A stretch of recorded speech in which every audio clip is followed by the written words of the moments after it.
बुध हुए वक्री।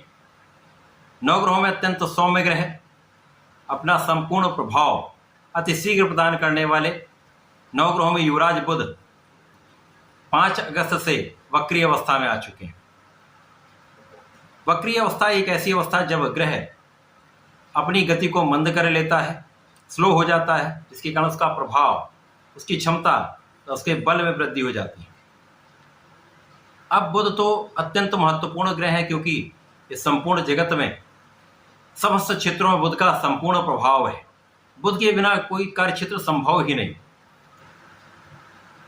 तो बुध जब वक्री अवस्था में आएंगे, अपने मित्र की राशि में गोचर करेंगे तथा मित्र के साथ इनका गोचर चलेगा, तो वक्री काल किस प्रकार का परिणाम देने वाला है। जय श्री गणेश, नमस्कार। मैं आचार्य संजय द्विवेदी। मेरे समस्त प्रबुद्ध दर्शकों का मेरे चैनल पर हार्दिक स्वागत है। प्रिय दर्शकों, आज मैं वक्री बुध के प्रभाव को लेकर आपके सम्मुख उपस्थित हूं।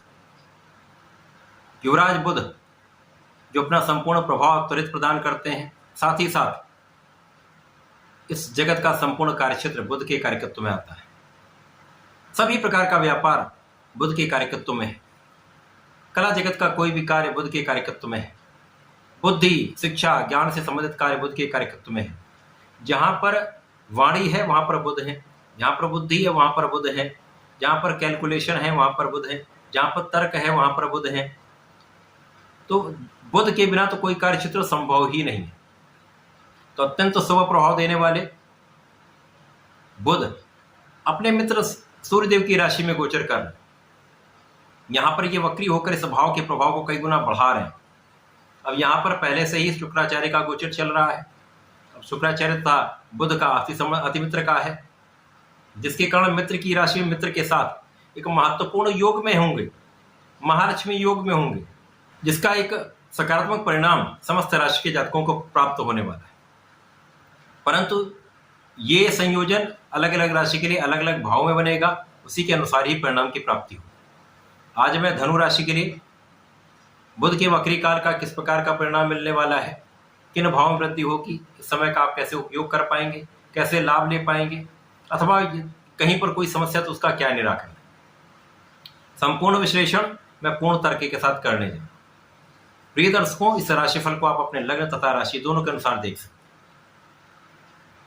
हैं। धनु राशि के लिए बुध अत्यंत महत्वपूर्ण है, क्योंकि यहाँ पर ये 2 केंद्र के स्वामी, यहाँ पर ये आपके सप्तम के स्वामी तथा कार्यक्षेत्र के स्वामी, सप्तमेश तथा कर्मेश का गोचर वर्तमान समय में आपके भाग्य भाव में चल रहा है, जहाँ पर ये एक अच्छा परिणाम दे रहा है। यहाँ पर महालक्ष्मी योग का निर्माण आपके भाग्य भाव में हुआ है। निश्चित रूप से ये अत्यंत सकारात्मक है। अब यदि यहाँ पर हम वक्री काल को समझते हैं, जब 5 अगस्त से बुध का ये वक्री काल प्रारंभ हुआ है, 22 अगस्त तक ये सिंह राशि में ही गोचर करेंगे, जहाँ पर ये वक्री अवस्था में रहेंगे। उसके पश्चात ये राशि परिवर्तन कर लेंगे तथा कर्क राशि में प्रवेश कर जाएंगे। तो राशि परिवर्तन होगा, वहाँ पर ये अपने निर्बल भाव में होंगे, क्योंकि यहाँ पर चंद्रमा की राशि, यहाँ पर राहु की दृष्टि प्रभाव में भी होंगे, जिसके कारण निश्चित रूप से कुछ नकारात्मकता भी प्राप्त हो सकती है।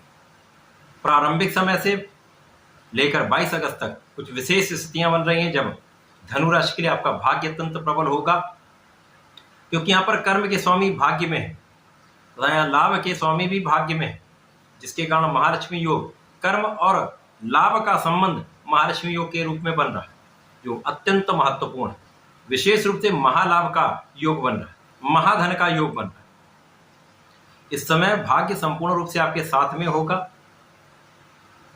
इस समय में कर्म क्षेत्र में विशेष रूप से प्रगति होती है, धर्म के मार्ग पर आप चलते हैं।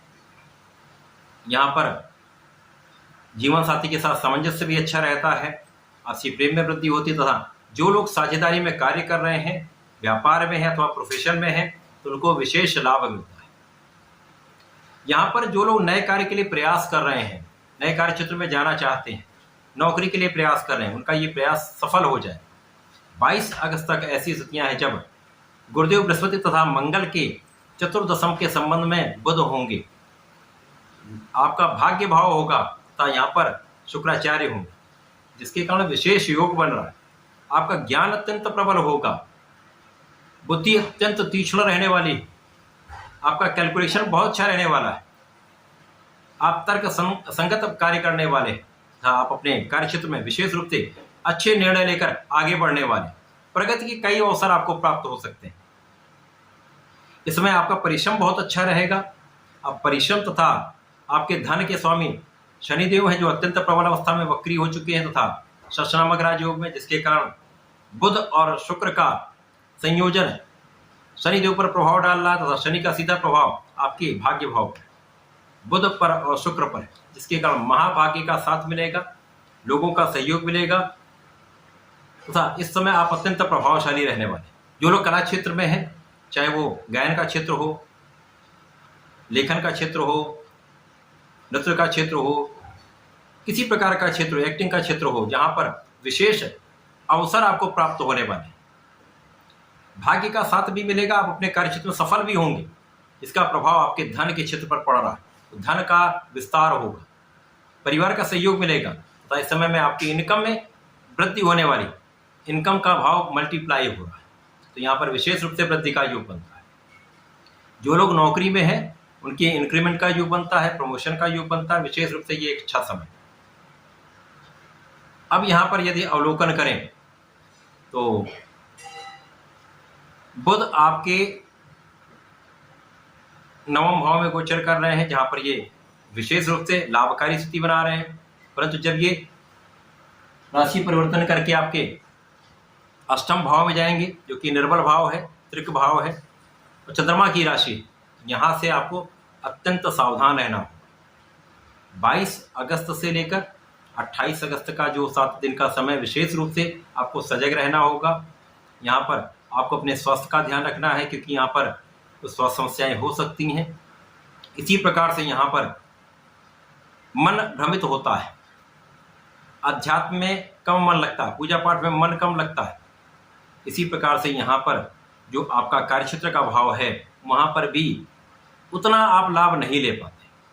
जैसे यहाँ पर कोई बहुत बड़ा कष्ट नहीं है, क्योंकि यहाँ पर गुरु जो लग्न के स्वामी, उनकी दृष्टि का प्रभाव के कार्य क्षेत्र पर है, मंगल का प्रभाव भी कार्य क्षेत्र पर गुरु के साथ संयुक्त रूप से है। इसके कारण कार्य क्षेत्र में बहुत बड़ी कोई समस्या नहीं है, परंतु कहीं ना कहीं एक उतार चढ़ाव की स्थिति, उथल पुथल की स्थिति होती, मन में एक अज्ञात भय हो जाता है, मन में एक संदेह हो जाता है, जिसके कारण समस्या आती है। लोगों का सहयोग उतना नहीं मिल पाता है, जिसके कारण समस्या हो सकती है। इस समय में आपको बहुत धैर्य रखना होगा, सोच विचार कर निर्णय लेना होगा। परंतु राहु का प्रभाव यहाँ पर आपके अष्टम भाव पर है, तो आपको अपने पेट के रोगों से सजग रहना होगा, खाने पीने पर पूर्ण नियंत्रण रखना होगा, बाहर के खाने से बचना होगा तथा इस समय में 4 बार विचार करके कोई काम करेंगे तो किसी प्रकार का कोई हानि का योग नहीं है। इस समय में सजग रहें, सावधानी से कार्य करें, अपने कार्य को निष्ठा से करें, किसी पर अति विश्वास ना करें, तो ये समय कहीं कोई बहुत बड़ा कष्ट देने वाला नहीं।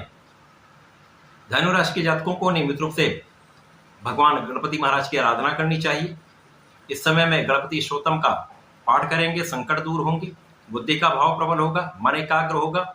जब सूर्यदेव को जल देंगे तो आपका आत्मबल अत्यंत प्रबल होगा, भ्रम की स्थिति दूर होगी, तो आप कॉन्फिडेंस के साथ अपने कार्य को करें। तो ऐसा करके इस समय का लाभ लें। धन्यवाद, नमस्कार।